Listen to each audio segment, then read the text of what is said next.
आपका अपना चैनल।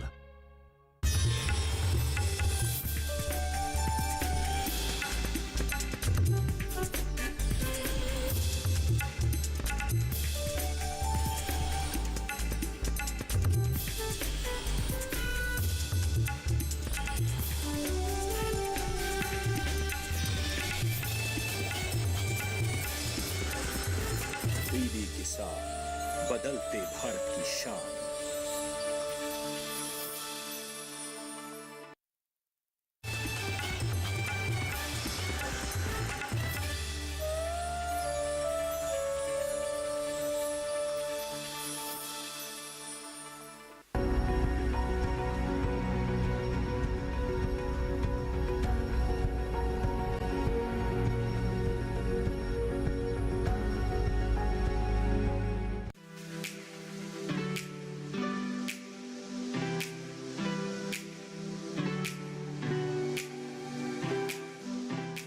नमस्कार, आप देख रहे हैं दूरदर्शन किसान। कार्यक्रम कृषि विशेष में आप सभी का स्वागत है। मैं हूं आपके साथ मोनालिसा। कृषि विशेष में आज हम बात करेंगे एक ऐसी सब्जी की जो भारतीय रसोई में आमतौर पर पाई ही जाती है और बेहद लोकप्रिय भी है। हम बात कर रहे हैं भिंडी की, जिसे लेडी फिंगर के नाम से भी जाना जाता है। ये कार्बोहाइड्रेट, प्रोटीन, विटामिन, साथ ही कैल्शियम, पोटेशियम का अच्छा स्रोत है। इसमें एंटीऑक्सीडेंट भी भरपूर मात्रा में है, जो हमारे इम्यून सिस्टम को मजबूत रखता है। ऐसे में इसका सेवन हमें छोटी बड़ी कई बीमारियों से राहत दे सकती है। इसलिए अगर किसान वैज्ञानिक विधि से भिंडी की खेती करे और उन्नत और अच्छी पैदावार देने वाली किस्मों का चुनाव करें, तो निश्चित रूप से किसान भिंडी की खेती से अच्छा लाभ ले सकते हैं। तो आइए आज कृषि विशेष में विस्तार से जानते हैं भिंडी की वैज्ञानिक खेती के बारे में।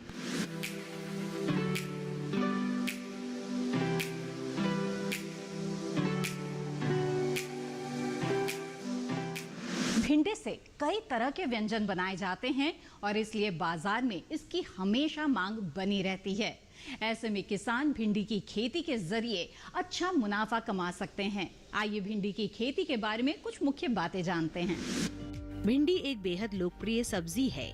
भिंडी से विभिन्न प्रकार के व्यंजन जैसे मसालेदार सब्जी, कड़ी सांभर और रायता तैयार किया जाता है, जिसे भारतीय घरों में बड़े चाव से लोग खाना पसंद करते हैं। मुख्य रूप से देखा जाए तो जो भिंडी है वो पश्चिमी जो अफ्रीका है वहाँ से भारतवर्ष में आई, लेकिन अगर 12वीं सदी के आसपास कुछ ऐसे भी शास्त्र या ग्रंथ हैं जिसमें स्पेनिश में जिसमें ये भी लिखा है कि ये जो इसकी उत्पत्ति भारतवर्ष में भी हुई थी। तो कुछ लोग का मत ये मानना कि भारत के आसपास हुई थी, कुछ लोग का मानना है कि अफ्रीका के आसपास हुई थी। भिंडी अपने औषधीय गुणों के कारण भी बेहद लोकप्रिय है। भिंडी में प्रोटीन, कार्बोहाइड्रेट, खनिज लवणों जैसे कैल्शियम, फास्फोरस के अतिरिक्त vitamin A, B, C, thiamine एवं रिबोफ्लेविन भी पाया जाता है। भिंडी के फल में आयोडीन की मात्रा अधिक होती है। इसमें विटामिन ए तथा सी पर्याप्त मात्रा में पाए जाते हैं। इसमें पोषक तत्व काफी पाए जाते हैं। आयोडीन के लिए इसको काफी अच्छी तरह से इसको जाना जाता है और जिनमें धारियां ज्यादा होती हैं उसमें प्रोटीन की मात्रा भी बहुत अच्छी मात्रा में पाई जाती है।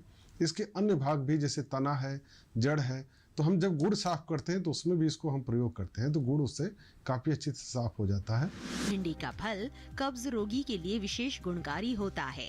ऐसे में भिंडी की खेती कर खासकर भिंडी की अगेती फसल लगाकर किसान भाई अच्छी आमदनी हासिल कर सकते हैं। इसको हम भारतवर्ष में देखा जाए तो हम पूरे साल भर उगा सकते हैं। लगाने के लिए हम गर्मी में भी लगा सकते हैं इसको, और बरसात में तो मुख्य रूप से इसको लगाते हैं। उसके अलावा जब अगस्त वाला जो जहाँ पे लगता है कि पाला नहीं पड़ता है तो हम रेनी और जो ऑटम सिस्टम जो हमारा होता है हम अगस्त में भी लगा सकते हैं। और जो मैदानी क्षेत्र है इसमें हम इसको फरवरी मार्च में लगाते हैं, लेकिन जो हमारा पूर्वोत्तर राज्य है और या उड़ीसा है या बिहार है वहाँ पे हम 15 जनवरी के आसपास भी लगा सकते हैं। जो हमारी बरसात वाली फसल है उसको हम मई से लेकर जुलाई तक लगाते हैं, लेकिन जहाँ पे बारिश होती है इसका या बाद में पाला पड़ता है तो इस बात का विशेष ध्यान रखा जाए कि जुलाई के बाद नहीं लगाया जाए, क्योंकि इसमें एक मुख्य समस्या है कि सफ़ेद मक्खी आती है और बहुत दिक्कत करती है। तो जुलाई के बाद नहीं, मई से और जुलाई के बीच में लगा दिया जाए। तीसरी जो मैंने बताया कि जो रेनी और ऑटम जिसको हम कहते हैं, पतझड़, जो बरसात और पतझड़ वाला जो है उसको हम अगस्त में भी इसकी कर सकते हैं, बशर्ते कि वहाँ पाला बाद में नहीं पड़ता हो। दक्षिण भारत में ऐसा होता है कि वहाँ पे पाले का बहुत प्रकोप नहीं होता है, तो हम वहाँ पे नवंबर में भी इसकी लगा सकते हैं। इस तरह से पूरे वर्ष हम भिंडी की खेती कर सकते हैं। ये फसल ग्रीष्म तथा खरीफ दोनों ही ऋतुओं में उगाई जा सकती है। भिंडी की खेती में तेज और नमी वाली जलवायु को उपयुक्त माना गया है। भारत में भिंडी की फसल को खरीफ और बारिश दोनों ही मौसम में किया जा सकता है। जहाँ पे भी लगता है कि तापमान 24 से लेकर 30 डिग्री सेंटीग्रेड के आसपास है तो उसके लिए बहुत अच्छा माना जाएगा। हाँ, लेकिन अगर तापमान कहीं 42 के ऊपर जा रहा है तो वहाँ पे फूल गिरने लगते हैं भिंडी के, और 17 के नीचे चला जाता है तापमान डिग्री सेंटीग्रेड के तो वहाँ पे जमाव में दिक्कत आने लगती है। तो 17 के नीचे 42 के ऊपर दिक्कत है, लेकिन अगर आपको लगता है 24 या 30 के सेंटीग्रेड के आसपास है, ये बहुत ही अच्छा माना जाएगा। और जहाँ पे गर्मी के साथ थोड़ी उमस है तो यानी बरसात के उस समय भिंडी और भी अच्छी होती है। भिंडी की फसल के लिए ज्यादा गर्मी और ज्यादा सर्दी दोनों ही अच्छी नहीं होती है, लेकिन सर्दियों में गिरने वाला पाला इसकी फसल को ज्यादा हानि पहुंचाता है। यही कारण है कि सर्दी के मौसम में भिंडी की खेती ज्यादातर दक्षिण भारत में होती है। कोई किसान भाई अगर बीज उत्पादन करना चाहता है तो भी भिंडी का बीज उत्पादन बहुत कठिन नहीं, लेकिन हाँ, साधारण अगर कहीं से प्रजाति आप लेते हैं तो उसका बीज उत्पादन कर सकते हैं। और ऐसे में अगर आप फाउंडेशन सीड, जिसको आधारित सीड हम कहते हैं, बनाते हैं तो 400 मीटर का जो आपका पृथक्करण दूरी होना चाहिए, और सर्टिफाइड सीड बनाते हैं तो 200 मीटर, यानी दूसरी प्रजाति की भिंडी या उसकी कोई जंगली प्रजाति आसपास नहीं होनी चाहिए। और सफल तरीके से भिंडी अगर करेंगे, आप बीज भी उत्पादन करते हैं तो आप 10 से 16 कुंटल प्रति हेक्टेयर के हिसाब से बीज बना सकते हैं। 1 हेक्टेयर में भिंडी की बुआई के लिए 18 से 22 किलो बीज पर्याप्त है। भिंडी की बुआई करने से पहले खेतों को जोतकर तैयार कर ले, खरपतवार को साफ कर ले। ग्रीष्मकालीन भिंडी की बुआई कतारों में करनी चाहिए। बुआई करते समय कतार से कतार की दूरी 30 सेंटीमीटर और पौध से पौध की दूरी 13 से 15 सेंटीमीटर रखें। अगर लगाने का देखा जाए तो कतार से कतार 30 से 45 सेंटीमीटर और 20 से 30 सेंटीमीटर हम जो है पौधे से पौधे रखते हैं, क्योंकि इसमें बढ़वार थोड़ी सी कम होती है भिंडी की। और भिंडी की प्रजातियां मुख्य रूप से 2 तरह की भी होती हैं, जिसमें कुछ में शाखाएं ज़्यादा आती हैं, कुछ में शाखाएं कम आती हैं। तो जिनमें शाखाएं ज़्यादा आती हैं उनको थोड़ा दूर लगाइएगा, जिनमें शाखाएं थोड़ी कम आती हैं उनको आपको नज़दीक लगाना पड़ेगा। इसी तरह बरसात में हमको थोड़ा सा दूरी बढ़ाना पड़ता है और बीज दर 8 से 10 किलोग्राम प्रति हेक्टेयर होता है। और ऐसे में अगर आप देखेंगे तो 45 से 60 सेंटीमीटर हम कतार से कतार और पौधे से पौधे 30 से 45 सेंटीमीटर रखते हैं। लगाने दूरी का बहुत ही महत्व है, क्योंकि अगर आप सही से दूरी नहीं देंगे कतार से कतार तो इसका फैलाव नहीं होगा, शाखाएं नहीं आएंगी तो भिंडी कम फलेगी। अगर बात सिंचाई की करें तो बुआई के तुरंत बाद फसल में पहली सिंचाई करें और फिर दूसरी और तीसरी सिंचाई 3 से 4 दिन के अंतराल पर करें। आप इसको जो है किसी भी तरह की मिट्टी में उगा सकते हैं, लेकिन अगर दोमट या बलुई दोमट मिट्टी हो और उदासीन हो, जिसका जो पीएच मान है वो 6 और 6.8 के आसपास हो, तो ये बहुत ही अच्छा माना जाएगा। अगर मिट्टी थोड़ी क्ले टाइप की है, थोड़ी भारी है, तो उसमें जल निकास का प्रबंधन होना चाहिए, क्योंकि भिंडी या कोई भी सब्जी जल भराव को पसंद नहीं करती है या बहुत सूखा को पसंद नहीं करती है। तो इसमें हमको इसको थोड़ा ध्यान देना पड़ेगा। और अगर आपको लगता है कि वहाँ पे भारी मिट्टी है तो थोड़ी क्यारियाँ, थोड़ी उठी हुई क्यारियाँ बना के हम लगाएंगे तो हमारे लिए ज़्यादा सुविधाजनक होगा। फसल की अच्छी बढ़वार के लिए खेतों में समय समय पर निराई गुड़ाई करते रहें। किसी भी फसल की गुणवत्ता युक्त पैदावार हासिल करने के लिए अगर खेती के वैज्ञानिक तरीकों को अपनाया जाए तो किसानों को अच्छी सफलता मिल सकती है। भिंडी की खेती वैज्ञानिक विधि से आप कैसे कर सकते हैं, ये जानने के लिए आइए कृषि विशेषज्ञ की सलाह लेते हैं। किसी भी सब्जी या फल उत्पादन में वैज्ञानिक तरीकों के इस्तेमाल से अधिक उपज हासिल की जा सकती है। कोई हमारा कृषक बंधु ऐसा है जो किचन गार्डन में ही सिर्फ खेती करना चाहता है, तो गर्मी वाली जो भिंडी है जब वो फल चुकी होती है तो उसको नीचे से करीब 25 सेंटीमीटर 20 सेंटीमीटर छोड़ के ऊपर से काट के दोबारा भी इसको हम पेड़ी के रूप में ले सकते हैं। हालांकि बहुत ज़्यादा ये इकोनॉमिकल नहीं होता है, लेकिन जिनको लगता है कि दोबारा हम बरसात में लगाने में हमको दिक्कत होती है, बारिश बहुत ज़्यादा है, उन क्षेत्रों में हम इसका प्रयोग कर सकते हैं। हाँ, लेकिन इसमें आपको दोबारा से खाद पानी की व्यवस्था करनी पड़ेगी, तभी इसका उपज बहुत अच्छा हो पाएगा। बात अगर भिंडी की करें तो इसकी खेती करते समय किसान भाई जलवायु का विशेष ध्यान रखें। 20 से 30 डिग्री तापमान भिंडी के उत्पादन के लिए सर्वोत्तम मानी जाती है। तो करीब भिंडी जो है 45 से अगर माना जाए तो 45 से 60 दिन के बीच में, ये प्रजाति और जलवायु के ऊपर निर्भर करता है। ये तोड़ाई के लिए तैयार हो जाती है। हालांकि अभी कुछ प्रजातियां ऐसी भी आ गई हैं जो 40 दिन में भी तैयार हो जा रही हैं। वहीं भिंडी की खेती के लिए दोमट बलुई मिट्टी का ही चयन करें। साथ ही इसके लिए खेतों में उचित जल निकासी की व्यवस्था होनी चाहिए तथा इसकी खेती के लिए मिट्टी का पीएच मान 6 से 6.8 के मध्य होना बेहतर होता है। कुछ लोग कहते हैं कि सर इसको तोड़ने में हमें बहुत दिक्कत आती है, तो इसके लिए जो हमारे ग्लव्स आते हैं, ग्लव्स का इस्तेमाल कर सकते हैं। और किट ऊपर से जैसे पीपी किट जैसा होता है, लेकिन उसमें तो गर्मी होगी, तो आपको एक कपड़े का ऐसा कुछ पहनना है कि शरीर का सारा भाग ढका रहे, और हाथों में भी ग्लव्स पहन लें, क्योंकि इस भिंडी जो हम तोड़ते हैं तो थोड़ी खुजली या इचिंग की प्रॉब्लम हमको होने लगती है, और उसका प्रयोग करेंगे तो आपको दिक्कत नहीं आएगी। छोटे सेकेटियर का प्रयोग कर सकते हैं ताकि आप भिंडी को वहां से कट कर सकें।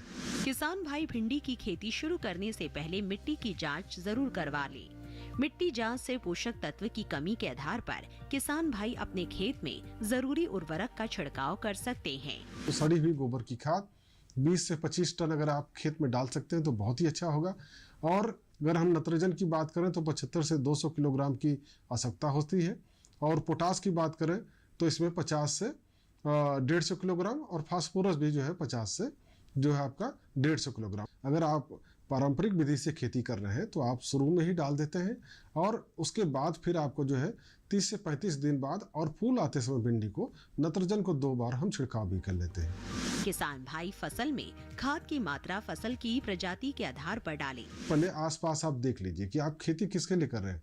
क्या विश्व में आप इसको जो है कहीं दूसरे देश में भेजना चाहते हैं, या हमारे जो भारत के बाजार हैं वहाँ पे इसको भेजना चाहते हैं, तो उसके अनुसार ही आपको प्रजाति का चुनाव करना चाहिए। क्योंकि एक्सपोर्ट में देखा जाए तो 7 से 8 सेंटीमीटर की जो भिंडी होती है हरे रंग की या गहरे हरे रंग की, उसको बहुत पसंद किया जाता है। भिंडी फसल की प्रजातियों की बात करें तो किसान भिंडी की कई किस्मों की बुआई कर सकते हैं, जैसे पूसा मखमली, पूसा सावनी, लाल भिंडी और IHR 31 आदि।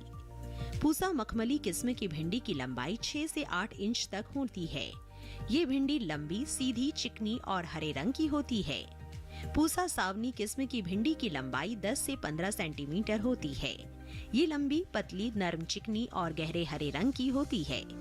पूसा सावनी किस्म की 1 हेक्टेयर में 80 से 100 क्विंटल तक पैदावार ली जा सकती है। लाल भिंडी लंबी, सीधी और गुदेदार होती है, जबकि IHR 31 किस्म की भिंडी की लंबाई 24 सेंटीमीटर तक होती है। ये मोटे गुदे वाली और हल्के हरे रंग की होती है। वो अच्छी प्रजातियां हैं, जैसे परभनी क्रांति, ये काफी 1985 के आसपास आई थी, लेकिन अभी भी ये चल रही है। और पंजाब पद्मिनी हो गई, अर्का अनामिका है, अर्का अभय है। पूसा A4 जो हमारा मुख्य संस्थान नई दिल्ली का है कृषि का, वहाँ से आई है। और इस समय जो काफ़ी अच्छा मार्केट है वो पूसा A5, ये उससे भी बेहतर वैरायटी है। और NSC के थ्रू माध्यम से देखेंगे तो इसका बीज भी आपको उपलब्ध मिलेगा, जिसको हम पूसा A5 के नाम से जानते हैं। वर्षा उपहार करके भी एक अच्छी वैरायटी है। इसके अलावा बहुत सारी संकर प्रजातियाँ भी है। अर्का निकिता करके आई है जो IIHR ने बनाया है, और काशी लालिमा इसमें काफ़ी मांग में चल रही है कि जो लाल रंग की भिंडी होती है, आज़ाद कृष्णा करके है, एक लाल भिंडी भी आती है। और तमाम प्राइवेट सेक्टर जो हमारे हैं वो भी लाल भिंडी दे रहे हैं। तो आप बाजार में देख लीजिए कि लाल भिंडी के आसपास मांग है, तो आप लाल भिंडी के लिए जा सकते हैं। तो ये थी भिंडी की खेती से जुड़ी हुई कुछ मुख्य बातें। फसल को रोग व कीट से बचाना भी बेहद ही जरूरी है। इसके बारे में बताएंगे आपको एक छोटे से ब्रेक के बाद। आप बने रहें दूरदर्शन किसान पर।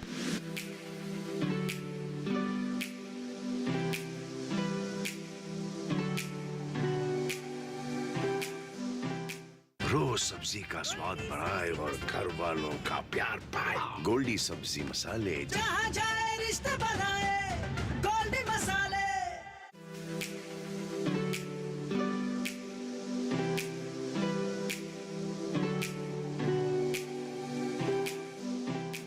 ब्रेक के बाद आप सभी का फिर से स्वागत है। आप देख रहे हैं कार्यक्रम कृषि विशेष, जिसमें आज हम बात कर रहे हैं भिंडी के बारे में।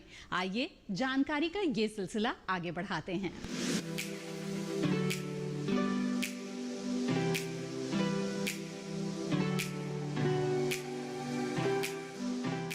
रोग व कीट का प्रकोप किसानों की जीतोड़ मेहनत पर पानी फेर सकते हैं। ऐसे में फसल को रोग व कीट से बचाना बेहद ही जरूरी है। भिंडी की फसल में किस तरह से रोग व कीट प्रबंधन करना चाहिए, आइए जानते हैं इस रिपोर्ट में। किसान भाइयों को खासकर उन सब्जी फसल का विशेष ध्यान रखना चाहिए जिनकी उपज के लिए एक निश्चित जलवायु की जरूरत होती है। इनमें से ऐसी एक सब्जी फसल भिंडी है जिसे अच्छी पैदावार के लिए उपयुक्त जलवायु की आवश्यकता होती है। अधिक गर्मी में फफूंदी जनित रोग लगने का खतरा होता है। आर्द्र गलन, पर्ण दाग जैसे रोग का खतरा होता है। तो जो फफूंदी वाली इसकी बीमारी अगर देखेंगे तो इसमें आर्द्र गलन की समस्या भी शुरू में कभी कभी देखी जाती है। पर्ण दाग भी कभी कभी इसमें आ जाता है, जो इसमें धब्बे आपको दिखेंगे, और चूड़िल आशिता का भी प्रकोप इसमें देखने में आता है। तो इस तरह की चीज़ों को अगर देखा जाए जो हमारी फफूंदी से जनित जो बीमारियां हैं, तो साधारण रूप से आप मैंकोजेब का स्प्रे कर सकते हैं, और ये प्रकोप के ऊपर है कि आप 2 ग्राम या 2.5 ग्राम प्रति लीटर के हिसाब से आप छिड़काव कर सकते हैं। अंतर प्रभावी रसायन जो हमारा कार्बेंडाजिम है, उसका भी 1 ग्राम प्रति लीटर पानी में घोल करके छिड़काव कर सकते हैं। कॉपर ऑक्सीक्लोराइड भी, जिसको हम ब्लू कॉपर या ब्लाइटॉक्स के नाम से भी जानते हैं। हाँ, लेकिन इसमें ज़रूरी है कि आप 3 ग्राम प्रति लीटर दवा का इस्तेमाल करके छिड़काव करें। वहीं बरसात में वायरस की समस्या उत्पन्न हो जाती है। फल छेदक रोग का नमी के मौसम में अधिक प्रकोप दिखता है। इस रोग के लग जाने से फसल को अधिक हानि होती है। ये रोग भिंडी के फल को अंदर से खाकर नष्ट कर देते हैं। इसके अलावा ये रोग पौधों के तने पर भी देखने को मिलता है। इससे फलों के मुड़कर खराब होने की स्थिति आ जाती है। पीत शिरा कीट रोग एक वायरस जनित रोग होता है जो भिंडी के पौधों में लगकर पौधों की पत्तियों की सिराई को पीला कर देता है, जिससे नई निकलने वाली शाखाएं भी पीली पड़ जाती हैं और धीरे धीरे फल भी पीले रंग के होने लगते हैं। यदि सही समय पर इसका उपचार ना किया जाए तो पौधे के विकास की गति रुक जाती है। जो वायरस की समस्या अगर देखा जाए तो गर्मी की तुलना में बरसात में ज़्यादा आती है। ऐसे में कुछ अच्छी रसायन जो है कीटनाशक जो हमारे मार्केट में उपलब्ध है, जैसे जो इमिडाक्लोरोपिड है, थायोमेथाक्साम है, एस्टामेप्रिड है, इनकी 3 से 4 मिलीलीटर या ग्राम की मात्रा 10 लीटर पानी में घोल के आप प्रिकॉशनली आप इसका छिड़काव कर सकते हैं। और एक नया रसायन जैसे आइसोसाइक्लोसेरम करके आया है, और इसका भी काफ़ी अच्छा प्रभाव देखने में आ रहा है। और इसको जो रस चूसने वाले कीड़े हैं उसमें आप 80 मिलीलीटर दवा प्रति एकड़ के हिसाब से आप छिड़काव कर सकते हैं। या बोरर लगता है कभी कभी इसमें, जो आप देखेंगे तो इसका फल है तो उसमें बोरर भी लगने लगता है, तो ऐसे में इसी दवा का इस्तेमाल 240 मिलीलीटर प्रति एकड़ के हिसाब से हम छिड़काव करते हैं। भिंडी की फसल में कई तरह के रोग पाए जाते हैं, इसलिए समय समय पर इसकी देखभाल करते रहना चाहिए जिससे कि इसकी पैदावार को नुकसान ना हो। साथ ही कृषि विशेषज्ञों की सलाह से उचित कीटनाशकों का छिड़काव करना बेहद जरूरी होता है। तो अब तक जाना आपने कि किस तरह से वैज्ञानिक विधि को अपनाकर भिंडी की आप गुणवत्ता युक्त उपज हासिल कर सकते हैं। इस खेती से आपको अच्छा खासा मुनाफा हो सकता है, और इस बात का जीता जागता उदाहरण है उत्तर प्रदेश के रहने वाले विकास चौहान। आइए जानते हैं कि किस तरह से इन्होंने भिंडी की खेती के जरिए कृषि क्षेत्र में अपना एक अलग ही मुकाम हासिल कर लिया है, और कई किसानों के लिए आज ये प्रेरणा स्रोत बन चुके हैं। विकास कुमार चौहान कुंदनपुर कानपुर देहात उत्तर प्रदेश के रहने वाले एक सफल किसान है। इन्होंने MA तक की शिक्षा हासिल की हुई है। विकास का जन्म एक किसान परिवार में हुआ था। इनके पिता भी किसान हैं और भिंडी की खेती करते हैं। विकास बचपन से ही खेती बाड़ी में रुझान रखते थे। खेती में वे अपने पिता का हाथ बटाते थे। तभी से इन्होंने खेती के कामों को अपने पिता से सीख लिया था। वे जनवरी से लेकर जुलाई माह तक भिंडी की खेती करते हैं। विकास अपने 2 बीघा खेत में भिंडी की बुआई करते हैं। इनके अनुसार 1 बीघा खेत में भिंडी की पैदावार के लिए 35 से 40 हजार की लागत लगती है, और उपज अच्छी हासिल होने पर लागत निकालकर इन्हें 1 से 1.5 लाख का मुनाफा भी हो जाता है। उनके अनुसार भिंडी की खेती करते समय किसान भाइयों को कुछ बातों का विशेष ध्यान रखना चाहिए, तभी पैदावार अच्छी मिल सकती है। जैसे फसल की बुआई से पहले खेत की जुताई और पलेवा, साथ ही रोटावेटर से मिट्टी को समतल करके ही भिंडी के बीजों की बुआई करनी चाहिए ताकि उपज अच्छी प्राप्त हो सके। इसके अलावा भिंडी की फसल में कीट और रोग का भी खास ध्यान देना चाहिए। बचाव के लिए विशेषज्ञों की सलाह पर कीटनाशकों का छिड़काव कर लेना उचित होता है। इन सभी बातों का ख्याल रख विकास कुमार ने अपने पिता की तरह ही भिंडी की खेती में सफलता हासिल की है और अन्य किसानों को भी नई राह दिखा रहे हैं। मैं भिंडी का फार्मर हूँ, किसान हूँ। जो मेरे पिताजी ये भिंडी का काम किया करते थे 1980 में, और आज मैं भी खेती करने लगा हूँ पिताजी के देखा देखी। और मैं एमए किया हूँ। एमए करने के बाद मैं एमए भी करता था और साथ साथ में मैं ये भिंडी का काम भी किया करता। मैं ये भिंडी बेचने भी जाता था, लगाता भी था और पिताजी का काफ़ी हाथ बटाया करता था मैं। आज मेरे पास करीबन 2 बीघा सिर्फ भिंडी के लिए खेत है मेरे पास, और मैं इस भिंडी को लगाता हूँ और बेचता हूँ और बोता हूँ। जो ये इसकी जनवरी की लास्ट या शुरू में जैसे सर्दी कम होती है तो उस हिसाब से इसको लगाया जाता है, और लगाने के बाद इसकी लागत आती है करीबन बीघे में 12 से 13 हज़ार रुपये करीब। और ये भिंडी की फसल बहुत अच्छी है। इसमें एक बार लगाने के बाद आपको मार्च और अप्रैल के बीच में ये जितनी लागत आपकी आई है वो तुरंत वापस हो जाती है। ये हर तीसरे दिन टूटती है। मेरा नाम सुंदर सिंह चौहान, कुंदनपुर रनिया कानपुर देहात का रहने वाला हूँ। विकास सिंह का मैं पिता हूँ। सन 67 में मैं इंटर में पढ़ता था। इंटर में पढ़ने के बाद मैं कानपुर में रहता था। इसके बाद फिर यहाँ मैं आया।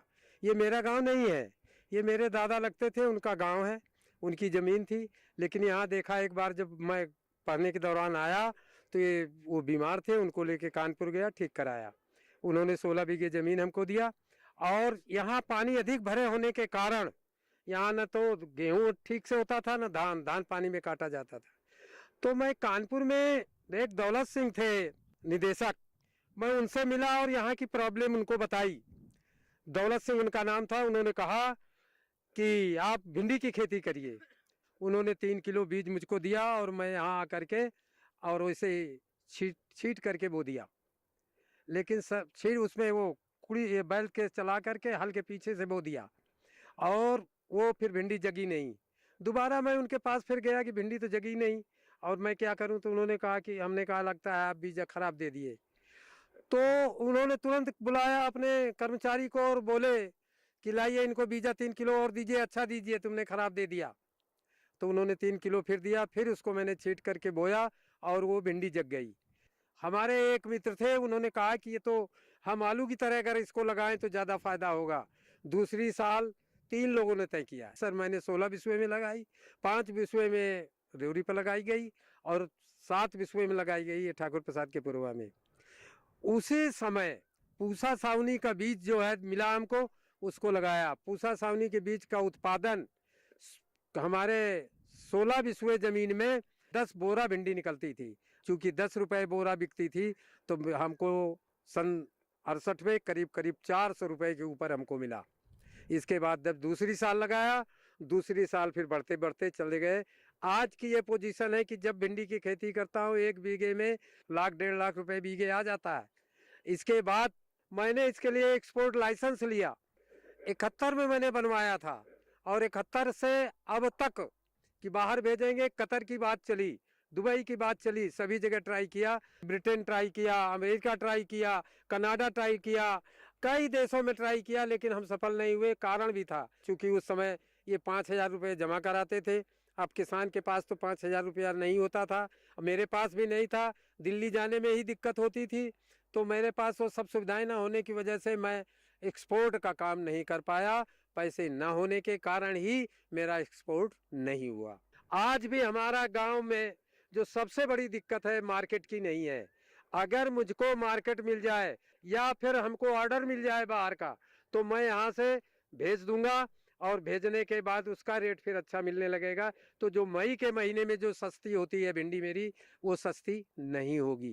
केवल मई और जून में अगर हमको रेट अप्रैल जैसा मिल जाए तो हमारा किसान, पूरे गांव का किसान या जितने भी बाहर के किसान हैं, सब धनवान हो जाएंगे। इस समय हम एक एफपीओ बनाने के उसमें हैं जिसमें 1200 किसान हमारे साथ है। वो भिंडी का काम कर रहा है।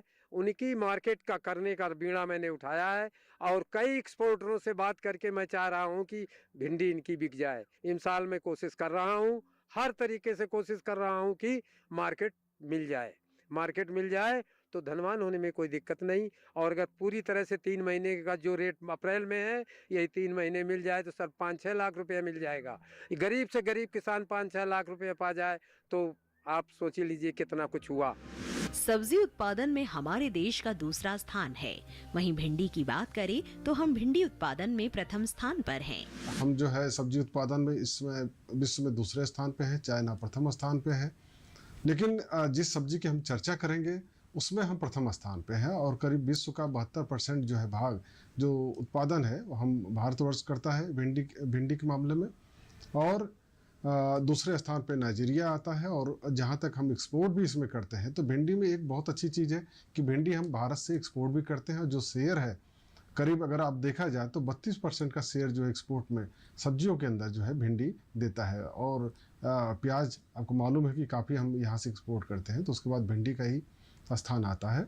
ऐसे में हमारे देश के किसान कृषि वैज्ञानिकों की सलाह से खेती करें तो निश्चित ही अच्छी उपज हासिल कर सकेंगे। तो कृषि विशेष में आज आपने जाना भिंडी की वैज्ञानिक खेती के बारे में। हमें उम्मीद है कि आज के कार्यक्रम में जो जानकारी दी गई है इसका लाभ आप जरूर उठाएंगे। इस कार्यक्रम के बारे में आपके विचार आप हमारे साथ जरूर साझा करें। आप हमें ईमेल भेज सकते हैं। ईमेल आईडी है ddkrishivishesh@gmail.com। आप चाहें तो हमें पत्र भी लिख सकते हैं। हमारा पता है कृषि विशेष, कमरा number 59A, CPC, Doordarshan, Khelgaon, नई दिल्ली 110049। इसी के साथ कृषि विशेष की आज की कड़ी में बस इतना ही। फिर हाजिर होंगे लेकर एक नया विषय, जानेंगे उसके तमाम पहलुओं के बारे में। तब तक के लिए दीजिए इजाजत। आप बने रहें दूरदर्शन किसान पर। नमस्कार।